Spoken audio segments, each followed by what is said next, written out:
श्रीमहागुरुभ्यो नमः। हरिः ओम्।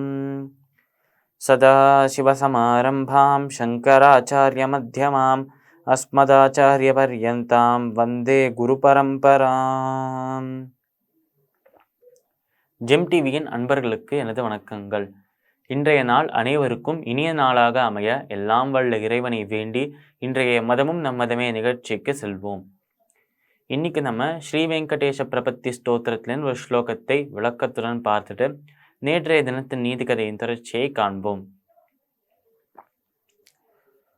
ஆனூர் புராச்சித சுஜாத சுகந்தி புஷ்ப சௌரபிய சௌரபகரௌ சமசன்னிவேஷோ சௌமியௌ சதானுபவனே வினவானுபாவ்யௌ ஸ்ரீ வெங்கடேஷ சரணௌ சரணம் பிரபத்யே.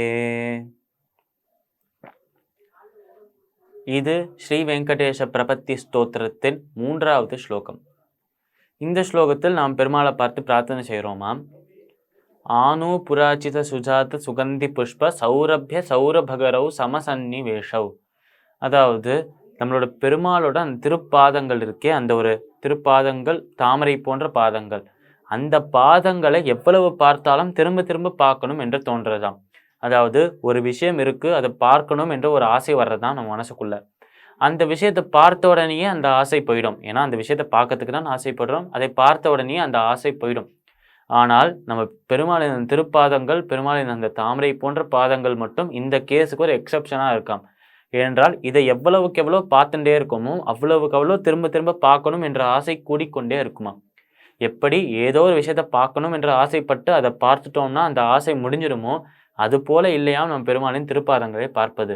அதை எவ்வளவுக்கு எவ்வளோ பார்க்குறோமோ அவ்வளவுக்கு அவ்வளோ திருப்பி பார்க்கணும், திரும்பி திரும்பி பார்த்துட்டே இருக்கணும் என்ற ஒரு ஆசை வளர்ந்து கொண்டே இருக்குமா. அவ்வளோ அழகான, அவ்வளோ ஒரு பெருமை மிக்க, மகிமை மிக்க, திவ்யமான பாதங்களாம் அந்த திருப்பாதங்கள். சௌமியோ சதானுபவனேபி நவானுபாவியோ. ஒரு வாட்டி பார்க்கும்போதும், இப்போ ஒரு வாட்டி பார்த்துருக்கோம், அடுத்த வாட்டி பார்க்கும்போது ஏற்கனவே பார்த்த மாதிரி இருக்கே என்று தான் நம்மளுக்கு தோணும் எந்த விஷயத்தை பார்த்தாலும். ஆனால் நம்ம பெருமாளின் பாதங்களை ஒரு வாட்டி பார்க்குறோம், கண்ணை மூடிட்டு திருப்பி பார்த்தோம்னா புதுசாக பார்க்குற மாதிரியே இருக்குமா. அந்த மாதிரி எவ்வளவு வாட்டி நம்ம பார்த்துட்டே இருந்தாலும் அந்த பாதங்கள் தன்னைத்தானே மாற்றிக்கொண்டே இருக்கிற மாதிரி இருக்குமாம். அதனாலேயே எப்பொழுதுமே புதுசு போலவே தெரியுமாம் அந்த பாதங்கள். ஏற்கனவே பார்த்த ஒரு விஷயம்தான் திரும்ப பார்க்கும் போதும் திருப்பியும் புதுசாக தான் தெரியுமாம் அந்த பாதங்கள். அவ்வளோ ஒரு மகிமை, அவ்வளோ ஒரு பெருமை இருக்காம் அந்த பாதங்களுக்கு. அப்பேற்பட்ட பாதங்கள், அப்பேற்பட்ட தாமரை போன்ற பாதங்கள் நான் சரணம் அடைகிறேன், என்னை ரட்சிக்க வேண்டும் பெருமாளே என்று பெருமாளிடம் சமர்ப்பணம் செய்கிறோம், சரணாகதி செய்கிறோம்.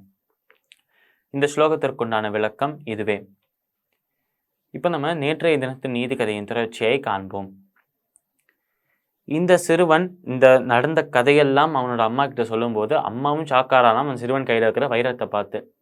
அந்த சிறுவனும் யோசிக்கிறானாம், அம்மா ஏன் ஷாக்காரா என்று கேட்குறானாம் அந்த சிறுவன். அப்போ அந்த அம்மா சொன்னாலாம், பயந்து கொண்டே அப்படியே கை காலெல்லாம் நடுங்கி கொண்டே சொல்கிறாளாம், இல்லைப்பா ஒன்றும் இல்லை, நீ இனிமேல் இந்த கோலியை வச்சு நீ வெளியில் போய் விளையாடாத, நீ ஆற்றுக்குள்ளேயே விளையாடிக்கோ. நம்ம ஆம்தான் அவ்வளோ பெருசாக இருக்கே, நம்மளோட வீடு எவ்வளோ பெருசாக இருக்கே, நம்மக்கிட்ட தோட்டம் கூட இருக்கே, அந்த தோட்டத்தில் போய் விளையாடிக்கோ. உன்னோட நண்பர்களோட விளையாடணும்னா அவளை தோட்டத்துக்கு கூட்டிகிட்டு வந்துக்கோ. ஆனால் இந்த ஒரு கோலியை கொண்டு வெளியில் போகாத, இதை எடுத்துட்டு வெளியில் போகாத என்று அந்த அம்மா சிறுவனை பார்த்து சொல்கிறா. அடுத்த நாள் திருப்பியும் அந்த சிறுவன் அந்த கோலியை வச்சு விளையாடும் போது தன்னோட ஃப்ரெண்ட்ஸ் எல்லாம் கூப்பிட்டு அப்படியே வரானாம் அந்த தோட்டத்தில் விளையாடுறதுக்கு. இப்படி தோட்டத்தில் விளையாடிட்டு இருக்கும்போது திடீர்னு அவன் யாரோ அவனை பார்க்குற மாதிரியே அவனுக்கு தோன்றதாம். அது யாரு என்று பார்த்தால் அந்த வீட்டின் காம்பவுண்ட் சுவருக்கு அந்த காம்பவுண்ட் சுவர்லேருந்து எட்டி அந்த வணிகர் பார்த்துட்டு இருக்காராம் இந்த சிறுவனை. இதை பார்த்தோடனே டக்குன்னு அந்த நபரை பார்த்தோடனே பயந்து போய்ட்றான் அந்த சிறுவன். அம்மா என்று கத்த ஆரம்பிக்கிறானாம். அப்போ உள்ளே இருந்த அந்த சிறுவனின் அம்மா வெளியில் வராலாம். வெளியில் இந்த வணிகரை பார்த்து கேட்குறாராம், உனக்கு என்ன வேண்டும், இந்த ஒரு கோலி குண்டு உனக்கு ஏன் வேண்டும், எனக்கு தெரிஞ்சிருது, இது ஒரு வைரம் என்று எனக்கும் தெரியும், ஆனால் இதை நான் உனக்கு தரமாட்டேன் என்று சொல்கிறாராம் அந்த தாய். இப்படி சொல்லும்போது அந்த வணிகர் சொல்கிறாராம், முன்னாடி உங்களோட பிள்ளைக்கு நான் 1000 ரூபா தரேன்னு சொன்னேன், இப்போ உங்ககிட்ட கேட்குறேன், உங்களுக்கு 5000 ரூபா 10,000 ரூபா கூட தரேன், இந்த ஒரு கோலி குண்டு எனக்கு தாங்கோ, எனக்கு இது வேணும் என்று சொல்கிறானாம் அந்த வணிகர். இப்படி சொன்னதுக்கப்புறம் தரமாட்டேன் என்று ஒத்தை கால நிற்கிறாளாம் இந்த பெண்மணி, இந்த தாய். இதற்கப்புறம் கதை மேலும் எப்படி நகர்றது, இந்த நீதி கதையின் நீதி என்ன, நாளை தினம் பார்க்கலாம். மீண்டும் நாளை சந்திப்போம். நன்றி, வணக்கம்.